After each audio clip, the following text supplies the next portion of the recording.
So today we will introduce a fundamental tool that is needed in order to talk about the dynamics of fluids. In particular, I'm referring to the Reynolds transport theorem.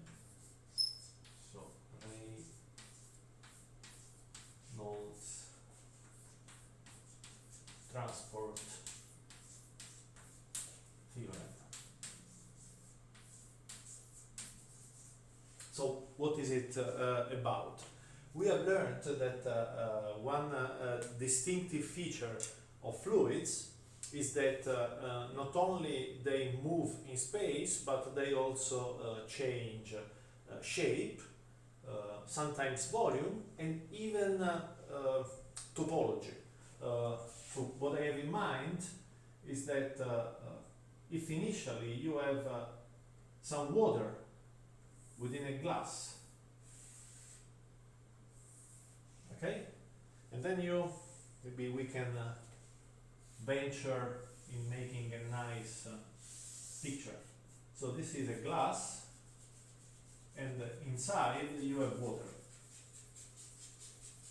Now, if you throw the water with keeping in your hand the glass, you see that this initial volume of water starts moving in space.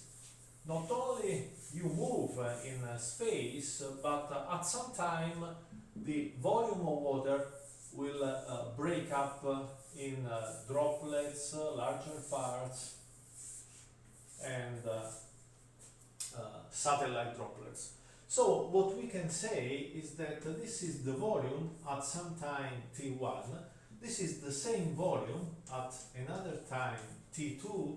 This is the same amount of matter, but another time t3, and this is still the same system, but at a successive time. So all these volumes together,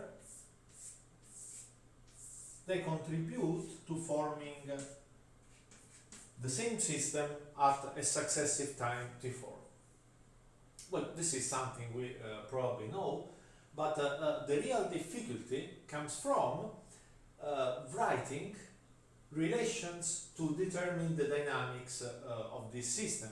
Because if, for example, we want to write the, say, conservation of mass, well, we know that this system has always the same mass. The problem is that here it is disconnected, and it is made of many different parts, and for each part we don't know neither the position nor the shape. Therefore, this is where the origin of the problem comes, because we have to write relations by computing quantities, which will turn out to be integrals, but over domains of which we do not know the shape and the position. So let's start to lie down some definitions. So one of the definitions we will use is the definition of a material volume. So what is a material volume? It is a collection of particles that are initially tagged, and once they belong to some volume, they will belong to this volume for good, for this system. So this is the typical example. I can start decomposing my original volume in a large, maybe incredibly large but finite number of fluid particles. Once again, particles are not molecules. Particles belong to the continuum world. And once this volume starts evolving, this number of particles will move in space during time, and even when the volume breaks up into droplets and smaller subvolume, still there will be the same molecules, the same particles, never mention molecules within this context, within the system itself. So it is always the same fluid particles that evolve in space and time. A peculiarity of this material volume is that initially you identify, of course all the volume is tessellated by particles, so initially you identify these particles, you tag in some way, and since then any new particle can enter the system, and the particles already belonging to the system cannot leave it. Okay? No matter what happens, the system can move, the system can deform, but the system can change phase. So you can start from liquid water, at some point you evaporate. The system can change topology, you can break up into droplets. The system could even change chemical nature. Think of a box in which you put fuel and oxygen. You have some fluid particles, then you light a spark, probably you will get an explosion, and then not only you get a lot of energy release, but you will get also a change in the chemistry of the system, because of course fuel and oxygen will react, and then you will form, it is a combustion, so water vapor and carbon dioxide, but yet you can think of the system being composed by the same particles who have changed chemical nature. Okay? So you really can do anything to the system except for introducing new particles from outside, or allowing particles to cross the boundary and leave the system. Now this has some important consequences. Now that we have clarified what is a material volume, now we know that if this is a material volume at a generic time t, by analogy, the boundary will be a material surface at the same time t. Now this material surface is material in the sense that it is a boundary for the particles inside. So it is not only an interface from the outside world and the inside world, but it is also a boundary, because since this is a finite distributed system, each point will have some properties, for example, some velocity, some density, temperature, relative humidity, enthalpy, pressure, so whatever you want. And the same happens to the particles at the boundary. Each particle will have a velocity. So now we might ask, what is the velocity of the material surface? Will it be the same velocity? Will it be a different velocity? Well, the answer is that the material surface moves exactly at the same velocity as the fluid particle that occupies that position. So, if we sketch by this greenish chalk the velocity of the surface, we would see, so let's call it Vs, just, well, V we are already using for the volume. So Us, just to distinguish from U, which is the fluid velocity. Well, the only possibility for a surface to be a material surface is that the velocity of the surface itself is equal to the velocity of the fluid particle taking that position at that time. Why is it so? Well, if this is the surface and this is the fluid particle, we can assume as an absurd hypothesis that the fluid has this velocity and the surface has, for example, this other velocity. Okay? So what are the consequences? After a time step delta t, this particle will have moved here, and this surface will have moved somewhere here, just because its velocity is smaller. And then we have allowed the one particle to cross the surface and leave the boundary, which is against the hypothesis of a material volume. On the other hand, if the vice versa were true, so the fluid velocity were like this, and the surface velocity were like this, then the fluid particle, after one time step delta t, will have moved from here to here, while the surface will have moved from here to somewhere here. Now, of course, we are assuming that the displacements are proportional to the velocity.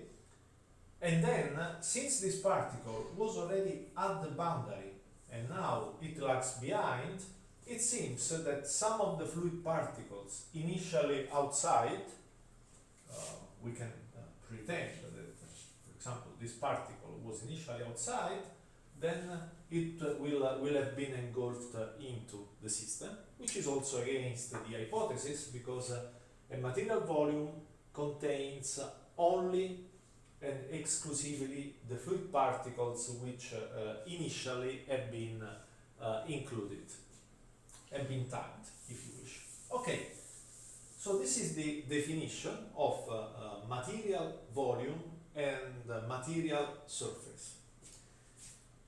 Now, what we can do is we can put forward another definition, which is intensive and extensive quantity. So you might already be familiar with this definition. We know that an intensive quantity is a quantity whose value does not depend on the extension of the system over which it is measured, while an extensive quantity depends. So, for example, density is independent of the size of the system, while mass it is. Temperature is independent, heat depends. Velocity is independent of the size of the object, while momentum depends. Now,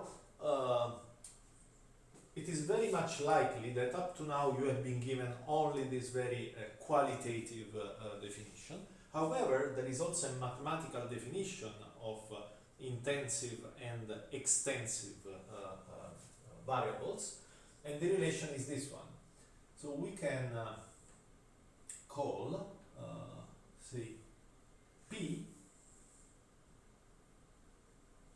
which depends only on time, the extensive quantity, and this is related to the intensive quantity in this way.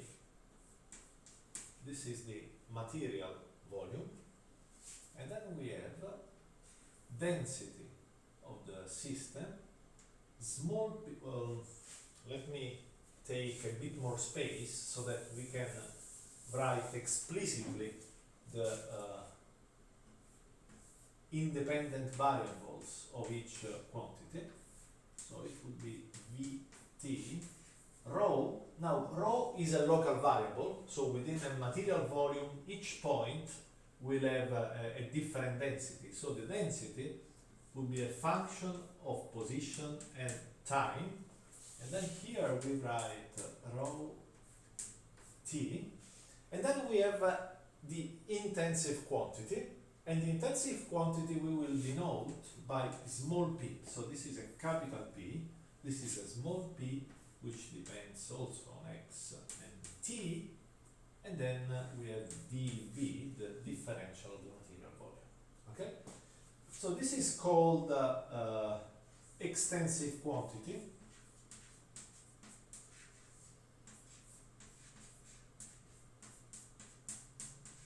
And this is called intensive quantity or variable, so quantity and these two variables are conjugated each other. So we learn from this definition that intensive and extensive quantities also always come in couples. There are pairs of these variables. So for each small p, you can find a capital P. So for example, before we have mentioned momentum. So if P, capital P, is the momentum of the system, we know that the momentum vector is the integral over the system of density times velocity vector dv. And so by comparison, we see that the small p variable, the intensive quantity, is velocity. In fact, we know that the velocity of a point does not depend on the extension of the system. The velocity changes from point to point and in time, so it is a field variable, and well, they share the same tensorial nature. So when this is a vector, this is a vector. When this is a scalar, this is a scalar. When this is a tensor, this is a tensor. So these p's, small and capital P, should be intended as generalized variables. So they could be either scalar, vectors, tensors, or higher order tensors. Okay, so now we have laid down the fundamentals of this Reynolds transport theorem, because now what we need is to ask a question. How do I compute the time derivative of this capital P? So the Reynolds transport theorem, let me clean the blackboard now that we have introduced the problem. So the Reynolds transport theorem answers this question. What is the value of ddt capital P?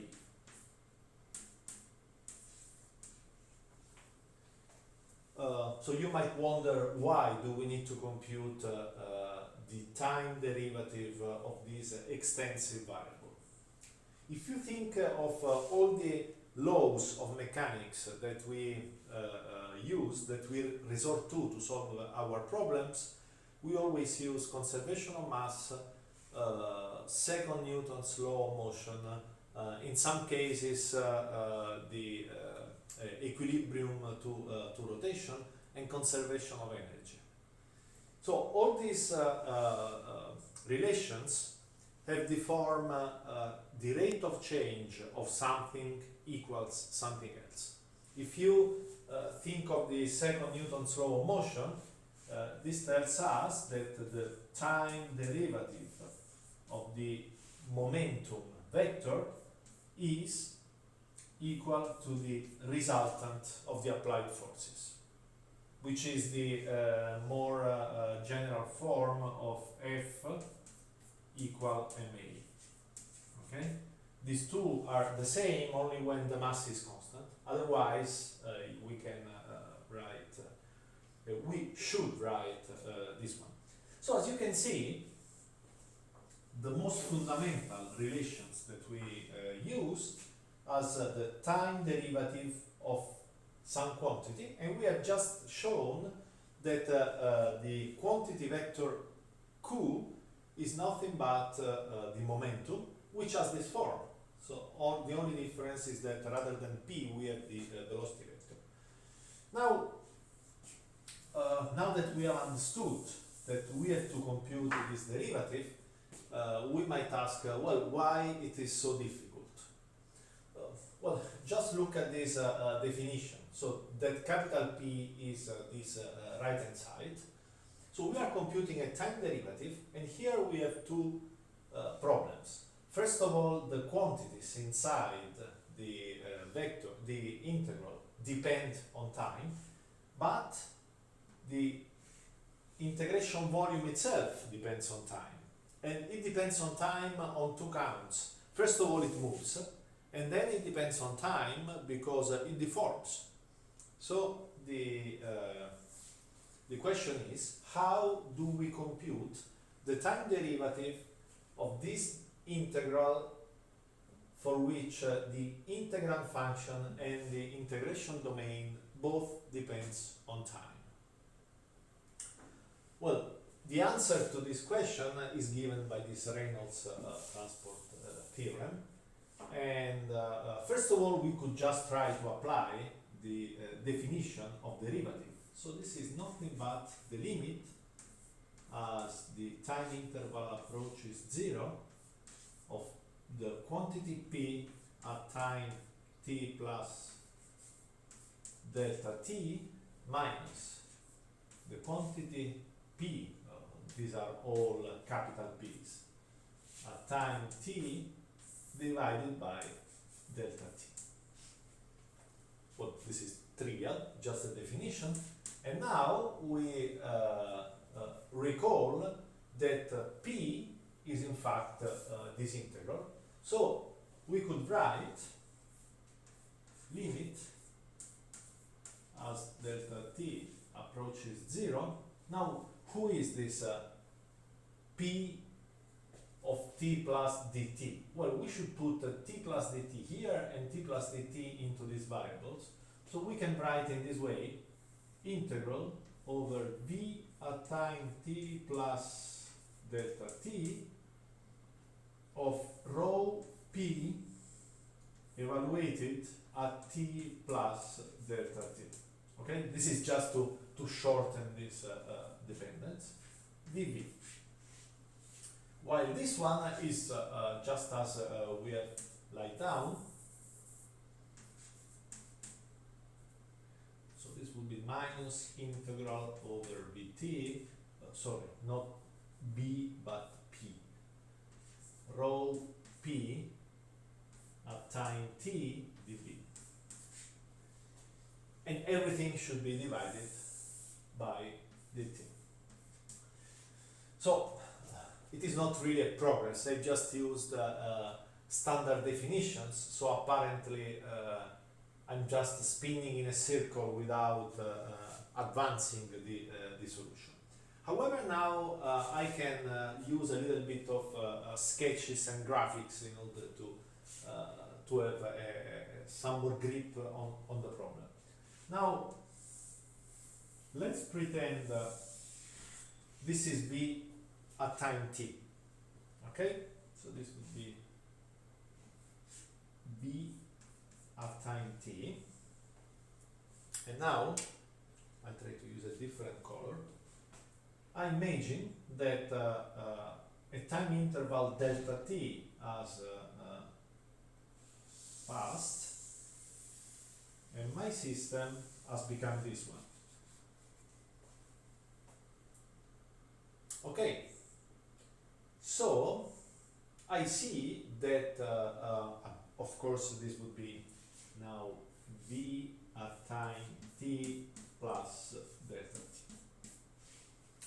So now I see that the system is made of 3 volumes.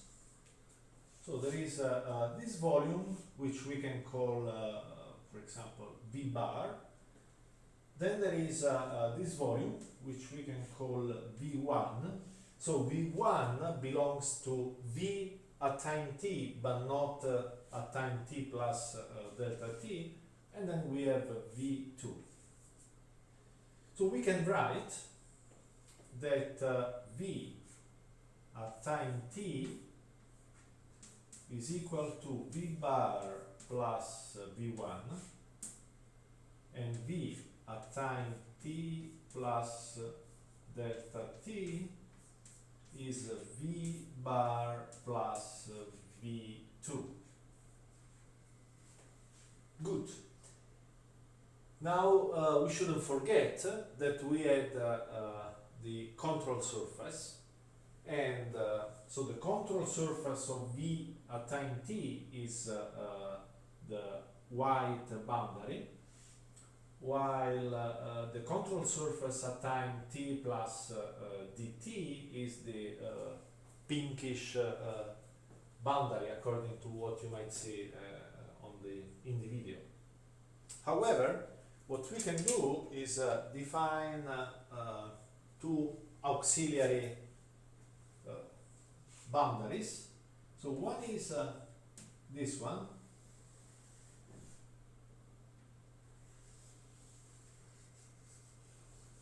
So this is just the interface in between V bar and V2, and we will call it S2. And this other one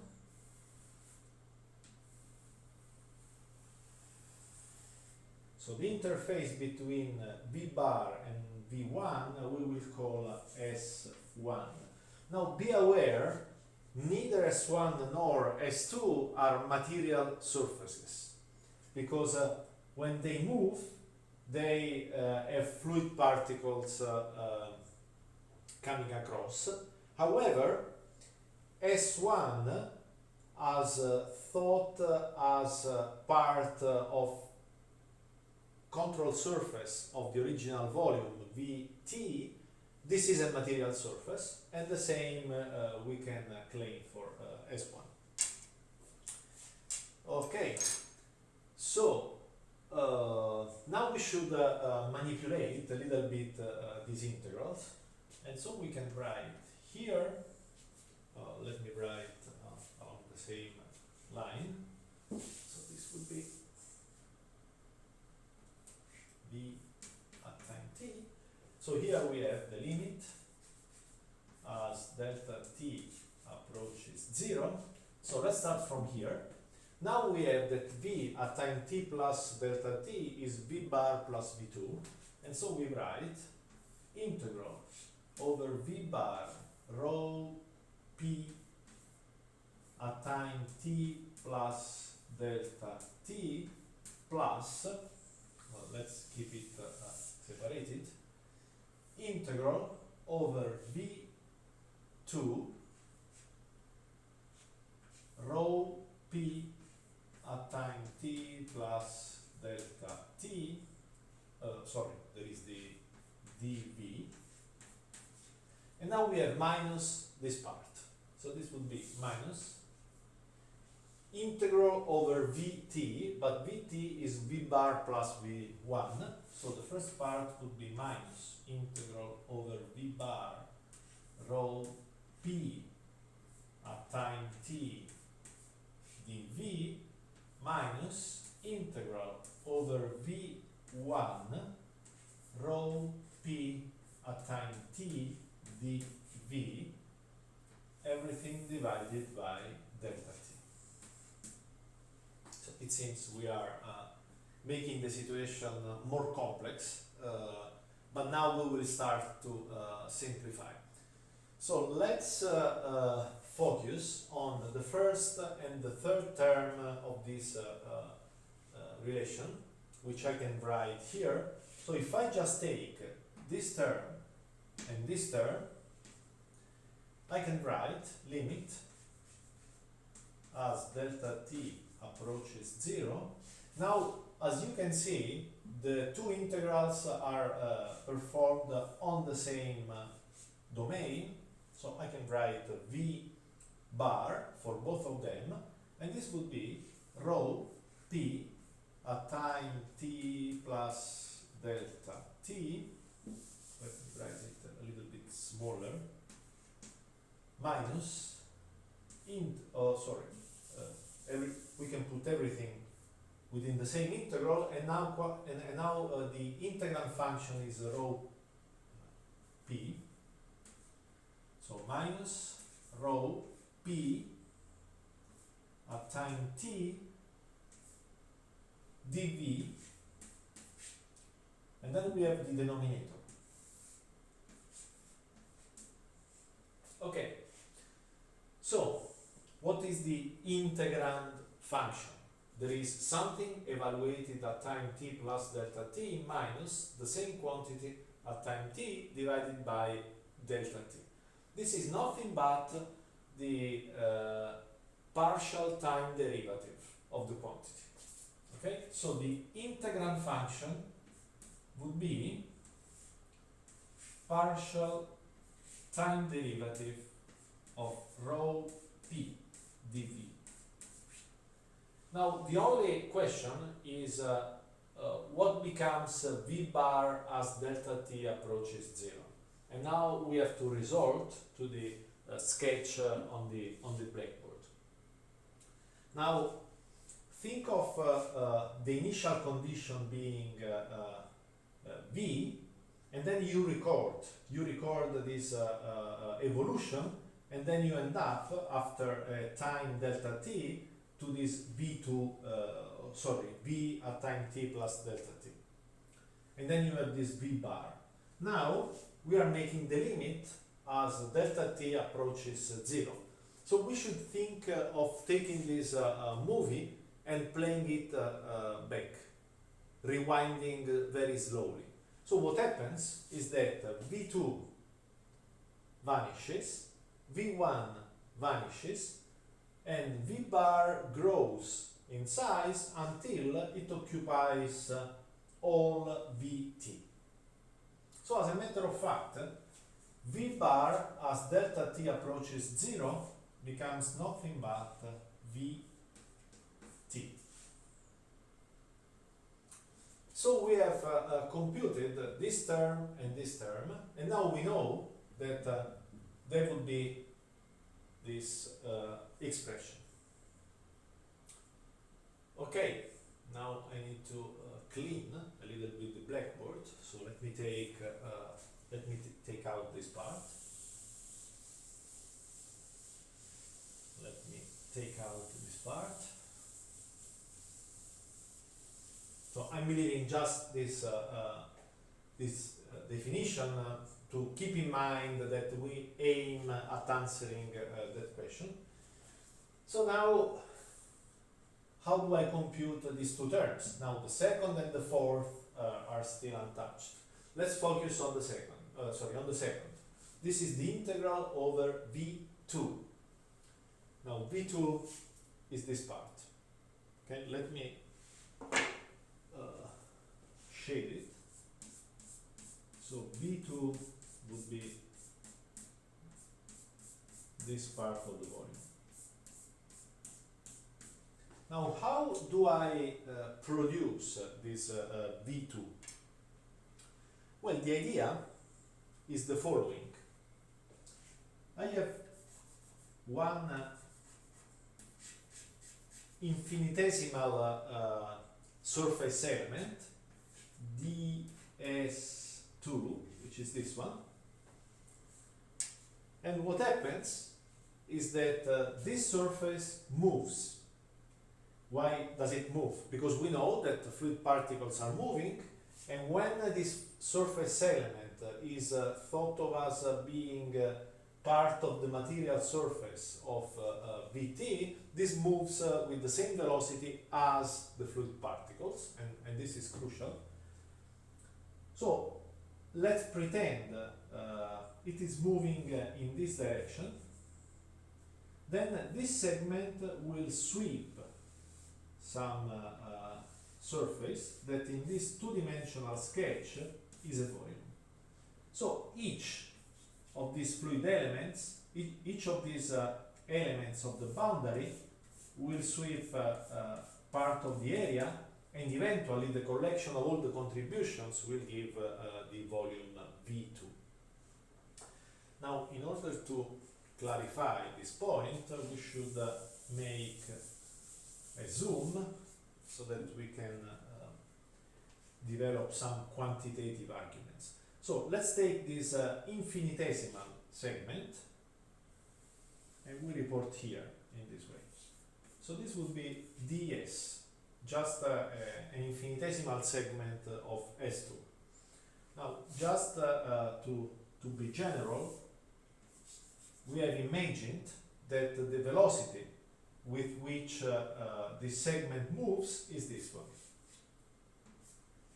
Now, this is the velocity of the fluid particle sitting at this position at this time. But since this segment is a material segment, it moves at the same velocity as the fluid particle. Okay, now this segment moves in this direction, so one can imagine that this vertex will move in this direction and this vertex will move in this direction. Now this is not completely true, because since this point is not this point, it is conceivable that the velocity here will not be identical to the velocity here. So in principle, the velocity here could be something like this, the velocity here could be different, something like this, and therefore, rather than having these edges moving in these directions, I could think of these edges moving in different directions.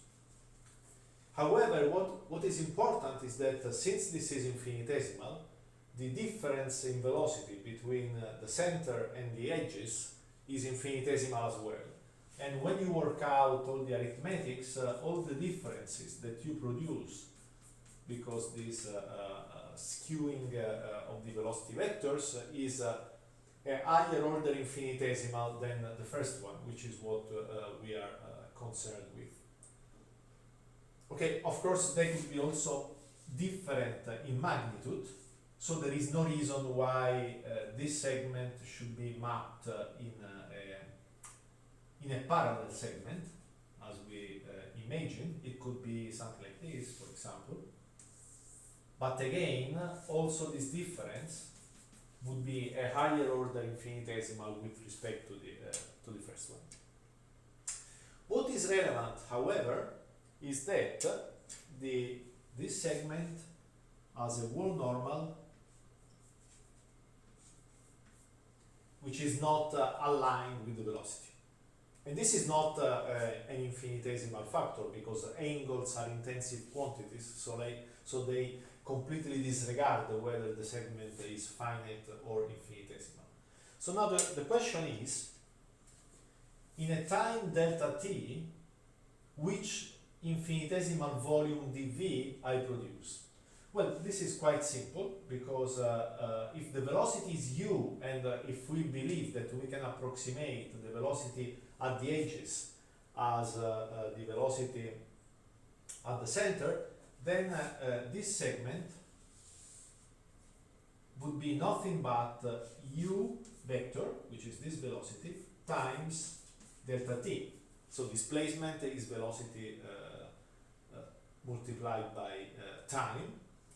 And now, computing this volume dv turns out to be equivalent to compute the area of this parallelogram. And this is trivial, because we know the base, ds, we know the length of this segment, u dt, and we know the surface normal, n, and then the volume dv, let me write it here. So dv would be nothing but ds, so the base, times the height of this parallelogram, but the height is u dot n dt. So the scalar product of the u with the wall normal, so that we are projecting this segment along the wall normal times dt. So if now I take this integral, which is over v2, I can write that the integral over v2 rho p at time t plus delta t dv would be equal to, now let's write the integrand function, this is unchanged, rho p at time t plus delta t, and now the volume, the differential volume turns out to be this one. So this would be, well, let's make one more passage, u dot n dt ds, right? So now the new differential would be the surface not the volume, and so this integral must be computed on a surface. Now, which surface? I'm integrating over V2, and I realize from this sketch that the stretch of surface generating V2 is S2. A final piece of information, here I have U, which is a velocity, which depends on time, and N, which is a wall surface normal. Now both U and N depends on time and on space, because the system changes shape in time, and the system is a fluid system, so each point has a specific velocity and specific normal. So this time dependence t plus dt must be extended also to u and n. And so let me correct it. Well, let me rewrite it completely. So we have integral over S2 rho p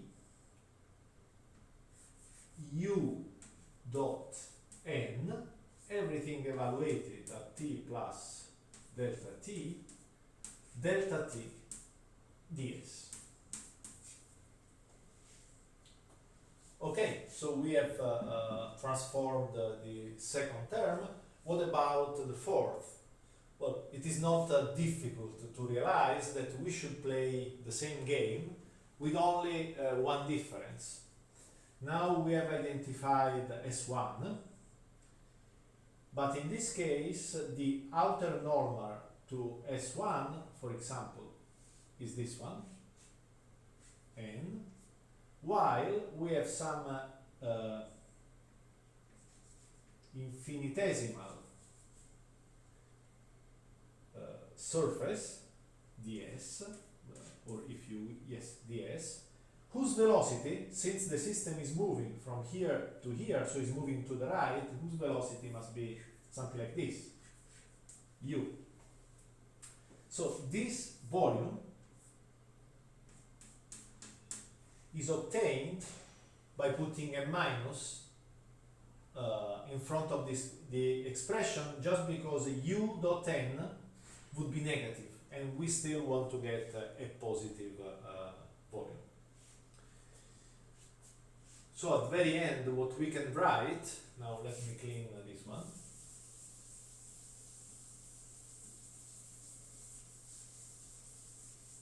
We can write that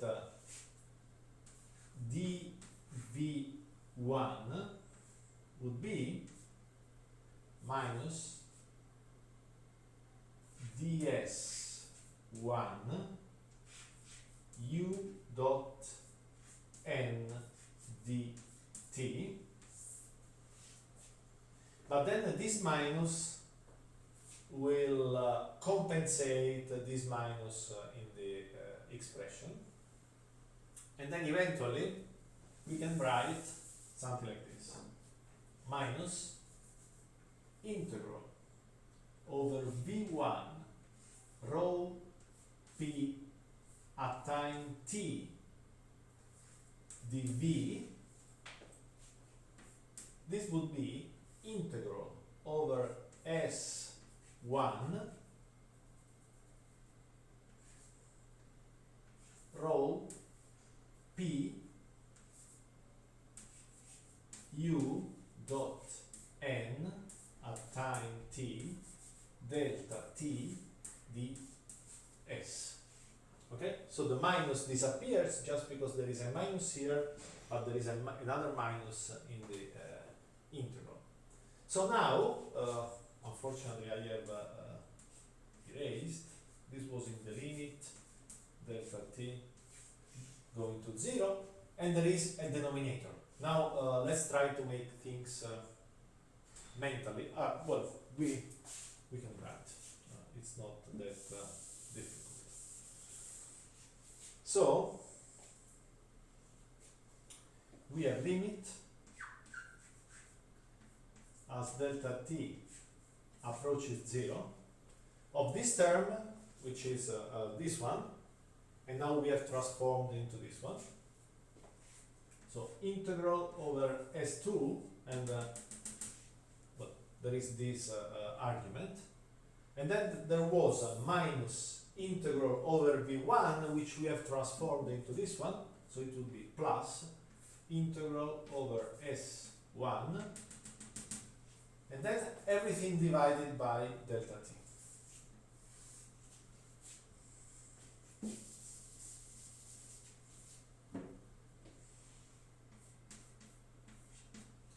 Now you can see that each term has a delta t, which cancels out with the denominator. So we are only left with the limit of the integrand functions as delta t approaches 0. Now it turns out that this function doesn't depend at all on delta t, while this one, as delta t approaches 0, would be nothing but the same quantity evaluated at time t.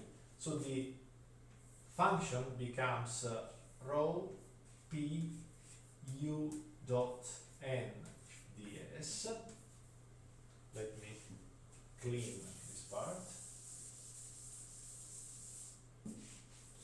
And now we need to know who is now the integration domain. Well, the integrals are over S1 and S2. So S1 is the greenish boundary, S2 is the bluish boundary. So together they are the surface bounding V bar. But as delta t approaches 0, we have already seen before, V bar becomes nothing but V. And then S1 plus S2 will become the boundary of V, which is S. And this is a material surface. Okay, so this would be, of course, S as a function of time, or if you wish, let's write it. And then we are done, because these two terms, the first and the third, become this quantity. The second and the fourth, after quite some manipulation, become this quantity. And finally, we can write the formula for the Reynolds transport theorem altogether.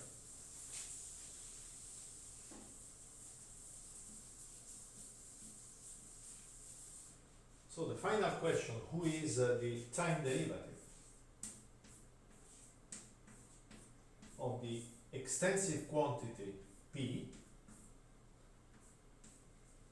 The answer is, I just erased, is this term integral over V partial time derivative of rho P dV plus integral over S rho P u dot n ds. And this is the powerful and beautiful Reynolds transport theorem. What does it learn? What do we learn from it? Well, we learn first of all how to make derivatives of integral expressions in case the variable we are deriving affects either the function and the integration domain. Then it has also a beautiful physical interpretation. So if we have a quantity which is defined within a domain, and this domain has the boundary which moves at the same local velocity as the matter contained, then the variation in time of the quantity itself has two sources. One is what happens at the bulk, so inside the volume, and another contribution is what happens across the boundary. So the quantity P, whatever it is, must cross the boundary, otherwise you cannot get any total variation. So if you have a plastic bag full of apples, well, whatever you do to this plastic bag, you will always have the same weight of apples inside. The reason being that there cannot be apples, single fruits, crossing the boundary, just because the plastic bag is impermeable.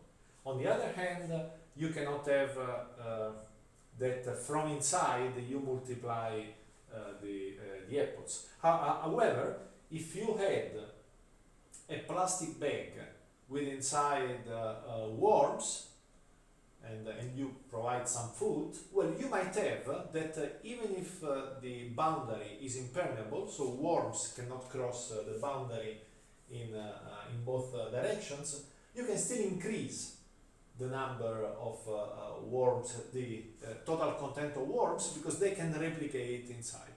This is actually what happens in countries. If you close the borders and you don't allow people to cross the borders, you can still change the total population by generating from inside, so giving birth to kids.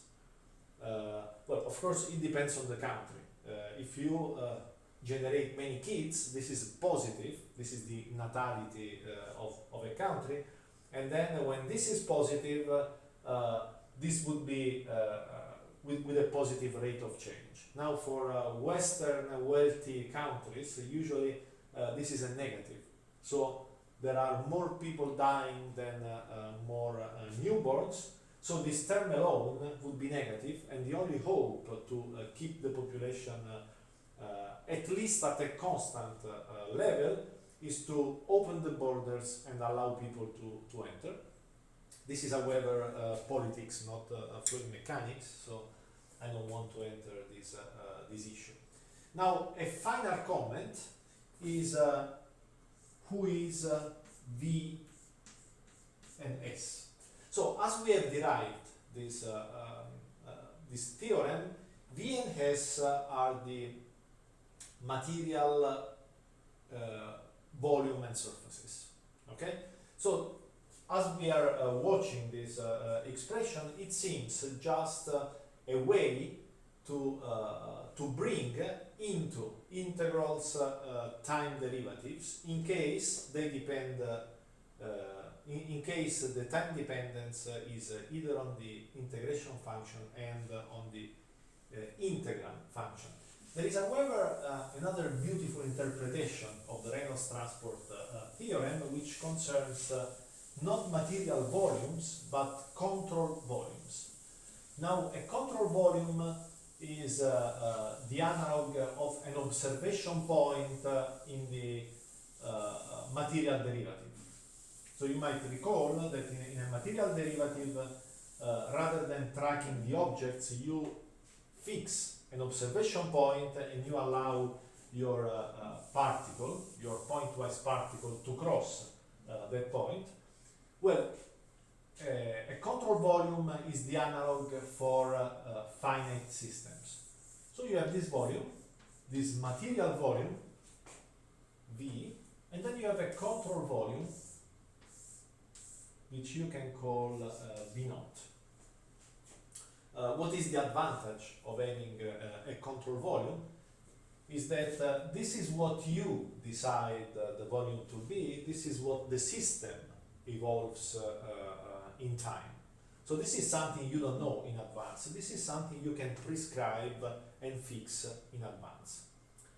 So the question could be, is there any way for us to write the Reynolds, the time derivative, not looking at the system, but looking at the control volume?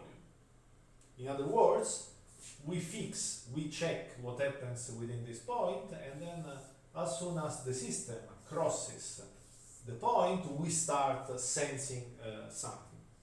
Well, the answer is almost trivial, so it has very deep consequences, but the result, at least initially, looks very trivial. And it is the following. So the answer is yes. What you should do is nothing but decide that your control volume coincides initially with your material volume. And then the other consequence is that your control surface coincides with the initial material surface. So what's the point? Well, the point is that you can do the following. You decide that your most convenient control volume is this one, V naught. And then this would be, the surface would be S naught. And then you say, well, this is also my material volume. So this would be also Vt, and then this would be the material surface. The point is that as time goes by, this material volume changes. So this could be the material volume at some time, t plus delta t, and this would be the material surface at time t plus delta t, while our control volume stays always the same. However, looking at this expression and looking at this position, we can also say that d dt p is equal to integral over v naught d dt rho p dv plus integral over s naught rho p u dot n ds. So, as I said, the answer is trivial. All we need to do is to replace v and s with v naught and s naught. But the meaning is very deep and profound, because it implies that provided we choose the right control volume, we don't need to bother about what the system will be at later times, because we can use this expression to compute the time derivative of the extensive quantity of the system, but described from a fixed observation volume, which is called control volume. Now we will see that this interpretation is key to solve practical problems in engineering and in science in general. And we will use either one or the other definition to derive the governing equation for the fluid motion. Okay, that's it for this lesson.